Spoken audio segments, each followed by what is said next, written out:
据报道，美国政府已同台湾地区防务部门签署正式协议，允许其从美两家公司采购多达1000架攻击型无人机。此举是否意味着民进党当局正按照美方意图，将台岛进一步打造成所谓刺猬岛？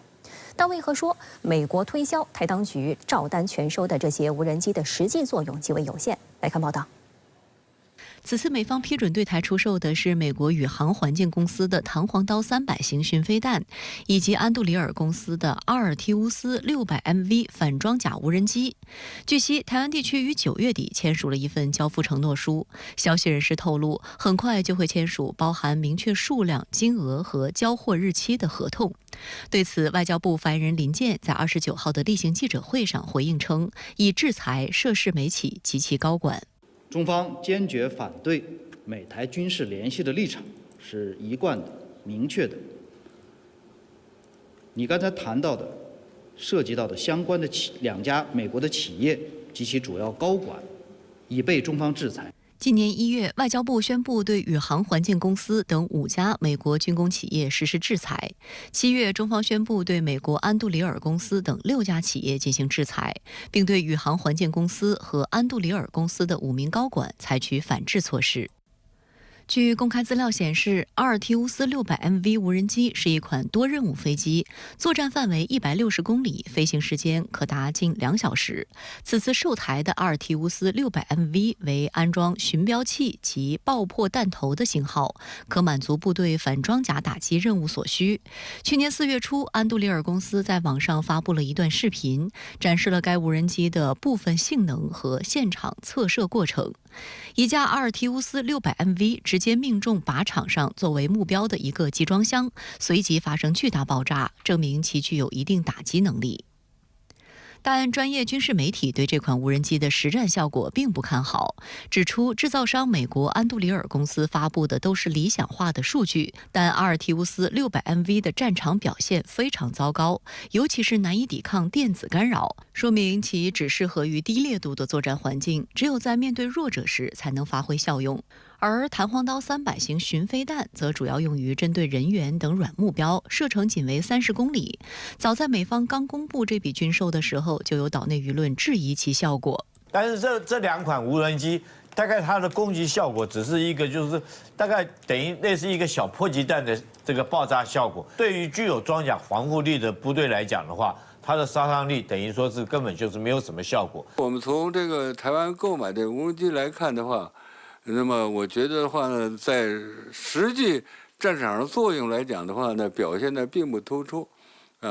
从本质上来讲呢，它对台军的话呢，可能它是一种安慰而已。 实际上，美方为了向民进党当局推销无人机采取的招数，包括恐吓和画饼两手。今年5月，美军印太司令帕帕罗披露了美军的所谓“地狱景象”计划，即美军要利用一些机密战力，将台湾海峡变成一个无人地狱景象。他所指的机密战力，就是数以千计的无人潜艇、无人水面舰和无人机。但分析认为，即使台军真的买了这些凯子军购，美国的地狱景象计划也无法实现。目前台湾的军力和解放军相比的话呢，它不是一个等量级的，差异非常大。所以的话呢，美国要把台湾这样一支量纳入美国的印太战略部署的话呢，我觉得它是一种主观臆断。台湾不管是买无人机也好，买其他的装备也好，都无法与大陆实施抗衡。所以的话呢，我觉得帕布拉所讲的东西，第一是主观的，第二是我觉得是只不过过嘴瘾而已。针对美方宣布最新价值19.88亿美元的对台军售，国台办在30号的例行记者会上正告赖清德当局，买武器买不来安全，只会让台湾更加兵凶战危。台独分裂行径和外来干涉阻挡不了祖国统一的大势，动摇不了我们解决台湾问题、完成国家统一的意志和决心。不仅如此，台当局驻美联络人于大雷近日对美国媒体宣传，台湾民众已准备好作战，不需美军帮忙，引发岛内舆论哗然，抨击这种引战言论对台湾处境和两岸关系都不利，徒增台湾风险，升高两岸紧张情势。有关言论再次暴露了赖清德当局为了政党私利，不惜把台岛变成战场，把台湾民众绑上台独政策的丑恶嘴脸。赖清德当局正在加紧备战谋独，如果任其一意孤行，台湾只会更加的兵凶战危。近日，美国再祭出价值近20亿美元的对台军售案，这是拜登政府第17笔对台军售，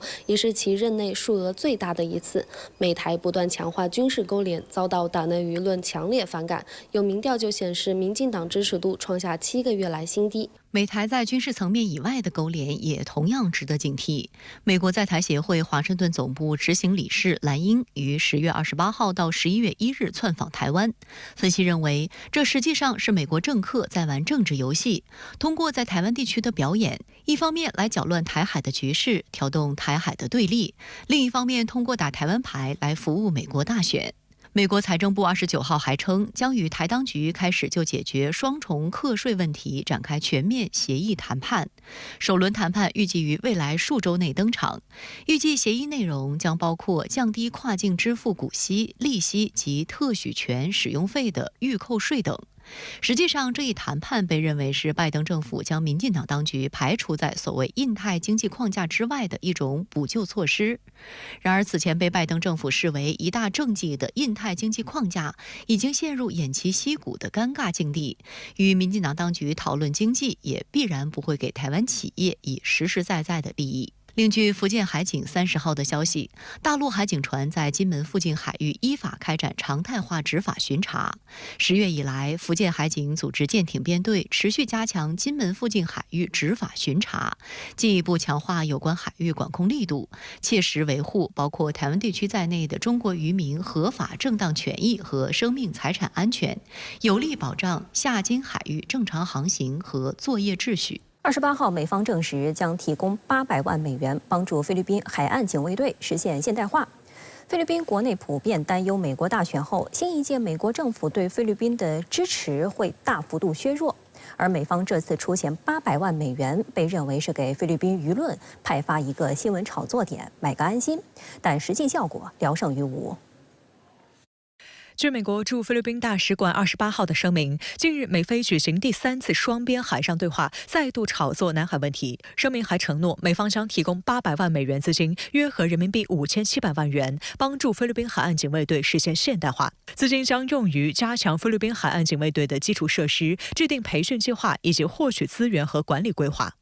同日，菲律宾国防部长特奥多罗也对非国内媒体宣传称，无论美国大选结果如何，对于美国建立牢固的关系充满信心，还称两国联盟是建立在所谓共同安全目标上。Our support for our initiatives, as bilaterally and multilaterally with the Squad, for example, is bipartisan. 但区区800万美元究竟能帮助菲律宾海岸警卫队实现怎样的现代化？外界充满了疑问。还有网友评论认为，这点钱很可能都不够非海警发1个月工资用。我们知道800万美元实际上是很小的一笔数目了，而且它所谓的支持呢，它更多的是对菲律宾的海岸警卫队的一些基础设施啊、一些培训啊，或者获取一些资源啊这方面的一些资金的支持。并没有对它的这个海上的海警实力的这个增强会有更大的这种帮助。实际上，每次美菲高层对话后，美方都按照惯例派糖给菲律宾，以达到炒热舆论的效果。美方具体承诺的赞助金额与对话级别有关。例如，在今年7月底的美菲外长防战2+2对话后，美方承诺提供价值5亿美元的军事和海警方面援助，但其中1/4指定用于美军可以使用的基地的翻修。菲律宾媒体还指出，美方的援助都附设大量的条件，菲方能支配的并不多。实际上，早就有智库机构的研究证实，美国的资金援助基本上都是绕一圈后再回到美国，有些钱甚至都不需要打到菲方的账户，因为都是直接向美国企业采购。而美国此前对非海警进行防御性战术培训项目，菲律宾就向美国支付了培训费用。事实上，日本才是非海岸警卫队最重要的赞助商。在非海警的25艘主要船只中，有12艘由日本提供，包括10艘44米级多用途快速反应艇，其中就包括今年擅闯新滨礁附近海域的舷号为4409的非海警船。